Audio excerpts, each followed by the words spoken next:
Selamat pagi, selamat datang di YouTube channel saya, It's Me Foni. Apa kabar? Saya berharap apapun keadaan teman-teman, engkau tetap bersukacita karena ada kasih, penyertaan, perlindungan serta pemeliharaan dari Tuhan kita Yesus Kristus ada bersama-sama dengan teman-teman sekalian dimanapun kalian berada. Dan yakinlah bahwa mau sesulit dan serumit apapun pergumulan dan masalah yang sedang teman-teman hadapi, percayalah bahwa engkau tidak seorang diri karena ada Tuhan yang selalu bersama-sama dengan teman-teman yang akan memberikan kedamaian, ketenangan, sukacita, bahkan Dia akan memberikan hikmat serta jalan keluar bagi teman-teman sehingga engkau bisa melalui setiap proses yang Tuhan izinkan terjadi dan engkau akan melihat bahwa benar bahwa Allah tidak akan pernah meninggalkan engkau sendiri. Dia Allah yang berjanji dan Dia Allah yang akan menepatinya. Baik, sebelum menonton tayangan ini sampai selesai, jangan lupa tinggalkan jejak teman-teman dengan subscribe, like, komen, dan share YouTube channel ini agar kita semakin bertumbuh bersama mengenal siapa Tuhan kita Yesus Kristus dan semakin menjadi berkat bagi banyak orang. Terima kasih. Baik Bapak Ibu Saudara sekalian, pagi hari ini kita akan merenungkan sebuah kebenaran firman Tuhan yang terambil di dalam surat 2 Timotius pasal yang keempat ayat yang ke-11. Demikian bunyi firman Tuhan, hanya Lukas yang tinggal dengan aku. Jemputlah Markus dan bawalah ia kemari karena pelayanannya penting bagiku. Amin. Teman-teman, Markus pernah menjadi faktor penyebab perselisihan antara Paulus dan Barnabas. Karena Yohanes yang sering disebut Markus meninggalkan pelayanan dan ia tidak mau turut dalam pekerjaan Tuhan dan dinilai sebagai orang yang gagal dalam ujian kesetiaan.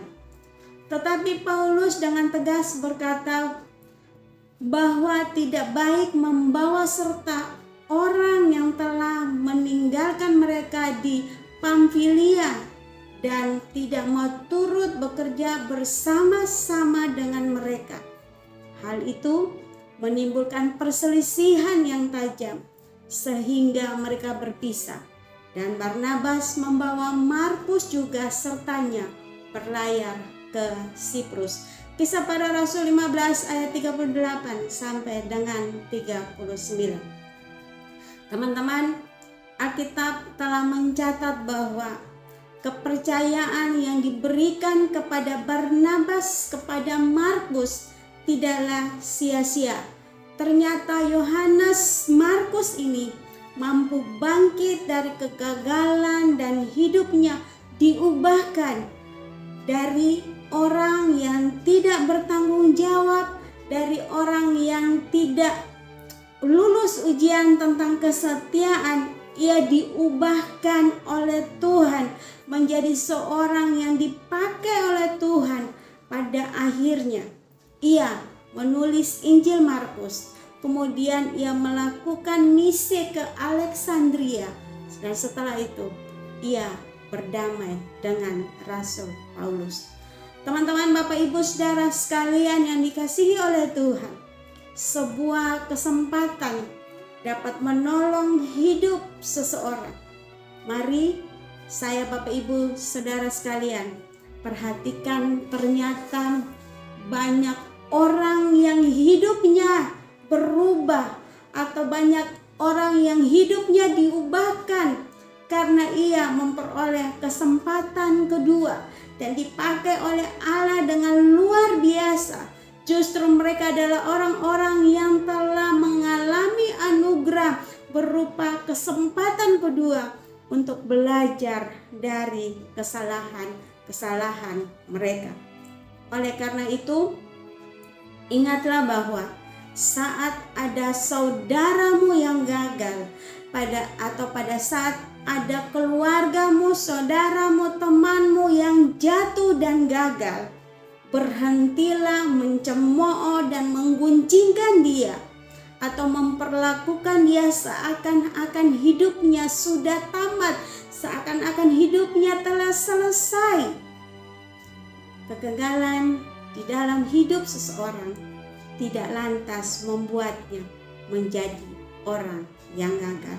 Tapi mari Bapak Ibu Saudara sekalian, mari kita bantu dia untuk memperbaiki dirinya sendiri. Ada salah seorang hamba Tuhan pernah berkata, jangan kasih titik pada hidup orang lain.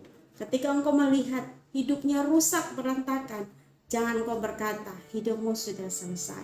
Karena saya, Bapak Ibu Saudara sekalian, kita tidak pernah tahu ketika Tuhan atau orang-orang yang di sekelilingnya memberikan kesempatan kedua dalam hidup, Tuhan memakainya dengan luar biasa, bahkan menjadi berkat bagi banyak orang. Ada banyak orang yang tadinya pengguna narkoba, pemabuk, penjudi, bahkan mungkin orang yang lahir dari keluarga yang berantakan. Ternyata ketika diberikan kesempatan kedua oleh sesama, oleh orang-orang yang ada di sekitarnya dan oleh Tuhan, hidupnya berubah dan dipakai Tuhan menjadi saluran berkat dan bisa memenangkan orang lain. Kalau engkau melihat ada saudaramu yang jatuh, ada saudara atau keluargamu yang gagal dalam hidupnya, jangan cemooh dia, tapi bantulah dia untuk memperbaiki dirinya. Oleh karena itu, jangan kasih titik pada hidup orang lain, karena saya, Bapak Ibu Saudara sekalian, tidak akan pernah tahu apa yang Tuhan mau buat untuk hidupnya. Dan kau akan lihat ketika saya, Bapak Ibu Saudara sekalian, memberikan kesempatan kedua pada orang-orang tersebut, Tuhan akan ubah menjadi alat di tangan Tuhan yang luar biasa. Sekian, Tuhan Yesus memberkati.